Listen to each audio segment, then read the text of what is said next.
You ever walk into a gym and feel the energy shift before anyone says a word?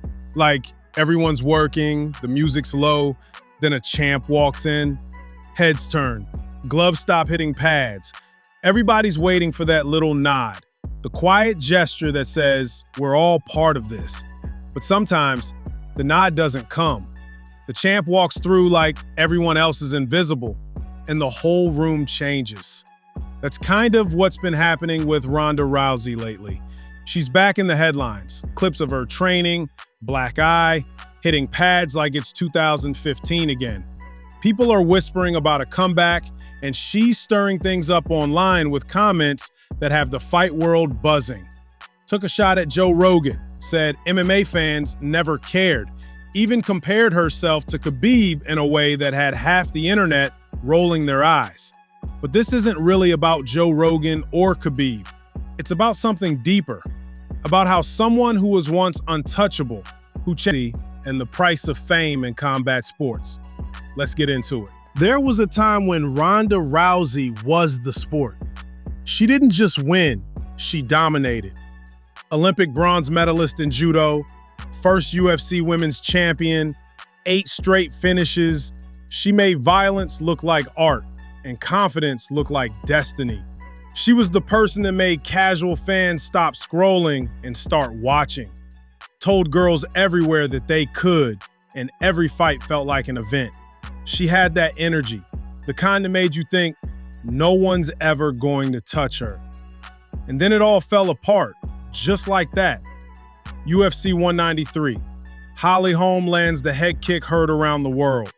That leg kick was like the end of an era.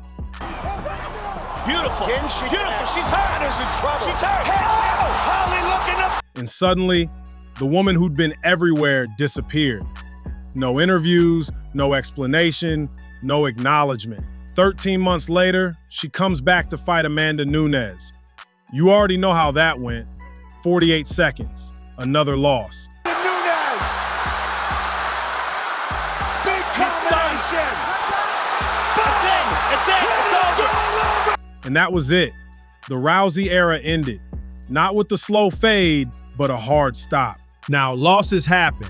Every fighter goes through it. It's part of the deal, but how you handle it, that's what separates the good from the great. When Ronda fell, people were waiting for her to say something, anything. Own it, reflect, give fans a glimpse of that same strength just in a different form. But instead, she went quiet, then defensive. She said fans were fickle, that MMA was a "what have you done for us lately" crowd. And that's where it broke. Not between her and the UFC, but between her and the people. Because here's the thing, fans don't expect perfection. They just want to feel like they're part of the story. When she shut them out, they didn't stop cheering because she lost. They stopped because she wouldn't let them in. And it's wild, because if she'd come out after that first loss and said, yeah, I got caught, I'll come back stronger, she would have owned one of the greatest redemption stories in sports. Instead, she acted like everyone betrayed her. And that's when people started to pull back. Fast forward to now, years later, and she's talking again, but the tone hasn't changed. She told Bert Kreischer that Joe Rogan's not an expert, he's a fan with an audience. No, he's not an expert, he's a fan with an audience. He fought Taekwondo, right? Never fought, that's not fighting. Now, Joe's an easy target sometimes, but love him or not, he's been in this game for decades. He's trained, rolled, coached, commentated, and holds 2 black belts. He's part of the DNA of modern MMA and a respected voice within it. So when Ronda said that it wasn't just about Joe, it felt like another punch aimed at the whole audience, the same crowd that made her who she is. And that's what keeps backfiring, because every time she talks, it sounds less like confidence and more like old resentment wearing new clothes, like she's still in the fight, just with ghosts instead of opponents. Then came the comment about Khabib Nurmagomedov. She said the only reason fans love Khabib is because he retired undefeated, that if he'd stuck around longer, they'd have turned on him too.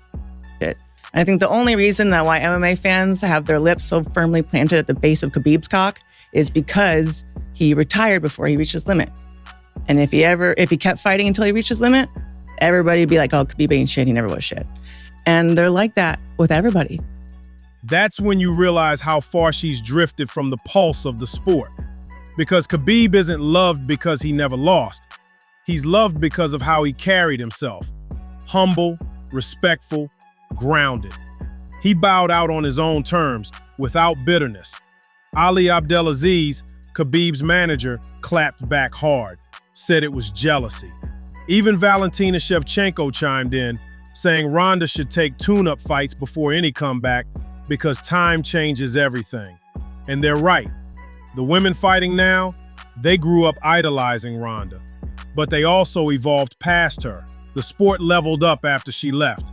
Her striking didn't, and neither did she. The part that hurts, even for fans who still love her, is that she doesn't seem to see any of this clearly. She's still fighting the wrong battles, still framing herself as the victim instead of the pioneer who lost her footing. The crowd never hated Ronda Rousey, they just stopped recognizing her. When she came up, she had that raw authenticity. She was the storm. But when things turned, she hid from the rain instead of walking through it. And when she came back out, she wasn't the same fighter or the same person. You can't dominate just a human one. So where does she go from here?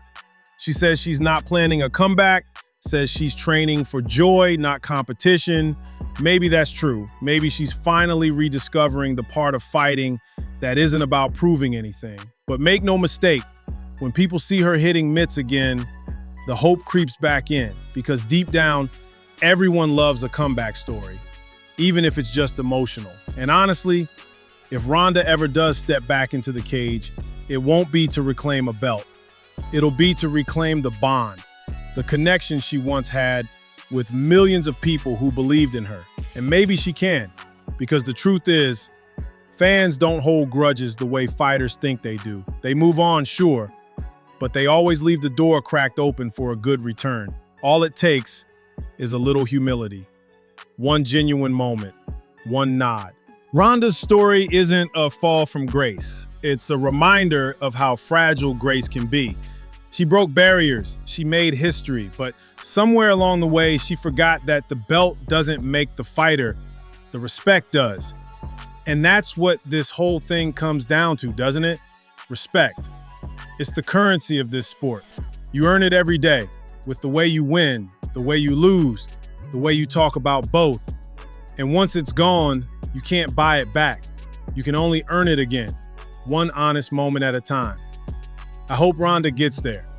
Not because the sport needs her, but because she deserves to feel that connection again. The one that comes when the crowd isn't just cheering for what you do, but for who you are. And maybe she'll look up someday from that gym or that ring or wherever she ends up and finally give that nod back. The one that says, yeah, I see you too. Because at the end of it all, that's what lasts, not the titles, not the highlight reels, but the human stuff, the respect, the grace, the way you carry the weight when the lights go out. Glory burns quick, but respect burns slow. But when you carry it right, it never really dies. Respect the fight, respect the fall, and don't ever forget to nod back. I'm Reggie Cross for Behind the Lines, where we go further into the fight you didn't know you were watching. If you're feeling the vibe, hit that subscribe, and remember, hype fades, legacy don't. Peace. 745